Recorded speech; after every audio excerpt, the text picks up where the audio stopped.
एक समय की बात है। भीमपुर नाम के एक गांव में पीयूष नाम का एक लड़का रहता था। उसे अंडे खाना बहुत पसंद था। उसी गांव में हरिया नाम का एक आदमी अंडा बेचा करता था। उसे अपने अंडे बहुत ज़्यादा पसंद थे।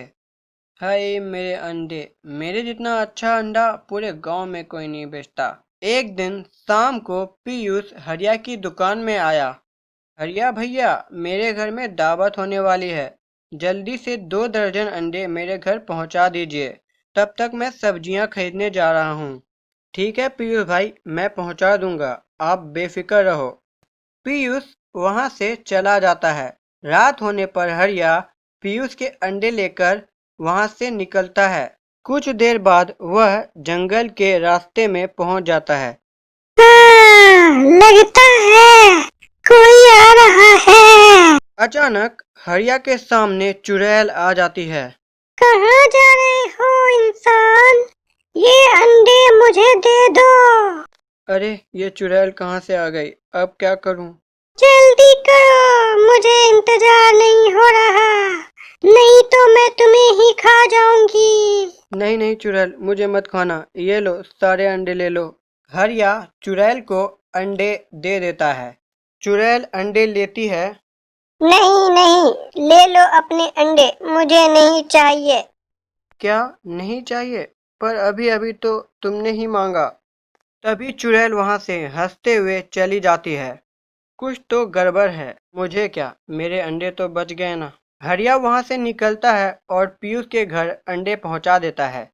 कुछ समय बाद पीयूष अपने घर आता है और अंडे को देखकर कहता है, वाह, हरिया ने अंडे पहुंचा भी दिए। अब तो मजा आ जाएगा इन अंडों को खाने में।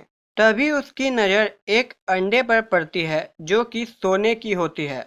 अरे वाह, ये अंडा तो सोने का है, पर ये यहाँ कहाँ से आ गया? चलो जो भी हो, मुझे तो फायदा ही हो गया ना। तभी वो सोने का अंडा धीरे धीरे बड़ा होने लगता है। फिर वो अंडा टूट जाता है और उसमें से एक डरावना भूत बाहर निकलता है। अरे इसमें से भूत कहाँ से निकल गया? कुछ तो गड़बड़ है, मुझे यहाँ से भाग जाना चाहिए, इसी में मेरी भलाई है। फिर पीयूष वहां से भाग जाता है। वह राक्षस अंडे से बाहर निकलकर पूरे गांव वालों को परेशान करने लगता है। दूसरी तरफ पीयूष जंगल में पहुंच जाता है।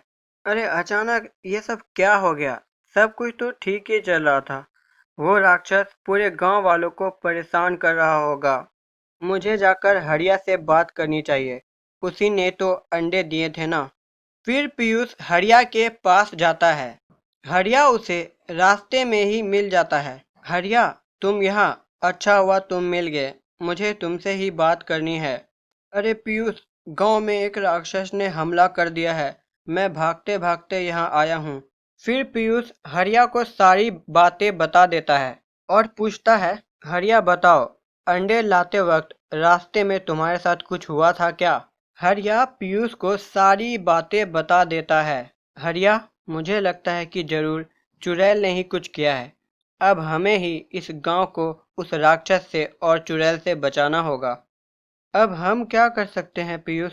मेरे पास एक आइडिया है। फिर वे वहां से चले जाते हैं। कुछ समय बाद वहां वही अंडे वाला राक्षस आता है और चिल्लाने लगता है, चुड़ैल देखो, मैंने तुम्हारा काम कर दिया, बाहर आओ। फिर चुड़ैल वहां आ जाती है। शाबाश, मुझे तुमसे यही उम्मीद थी। मैं रोशनी में बाहर नहीं निकल सकती। सूरज की रोशनी से और किसी भी रोशनी से मुझे खतरा है। मैं जलकर राख हो सकती हूँ। इसीलिए मैंने तुम्हारा इस्तेमाल किया और उस आदमी के अंडे में तुम्हें डाल दिया, ताकि मैं तुम्हारे जरिए इस गांव वालों को खत्म कर सकूं। और तुमने मेरा काम पूरा कर दिया, धन्यवाद। चुड़ैल, मैं आपको एक उपहार देना चाहता हूँ, मैं अभी आया।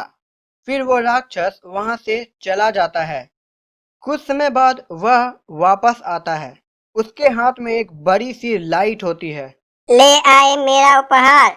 बिल्कुल, ये लो अपना उपहार। फिर वो राक्षस लाइट को चुड़ैल पर जलाता है। चुड़ैल जलकर राख हो जाती है और गांव में वो जो राक्षस होता है वह भी जल जाता है। फिर राक्षस की कॉस्ट्यूम से पीयूष और हरिया बाहर निकलते हैं। वाह पीयूष, क्या कमाल का आइडिया था तुम्हारा। इस राक्षस की कॉस्ट्यूम में चुड़ैल हमें तो पहचान ही नहीं पाई और अपनी सारी सच्चाई उगल दी, जिसकी मदद से हम उसे हरा पाए। इस तरह पीयूष की समझदारी से गांव वाले बच जाते हैं।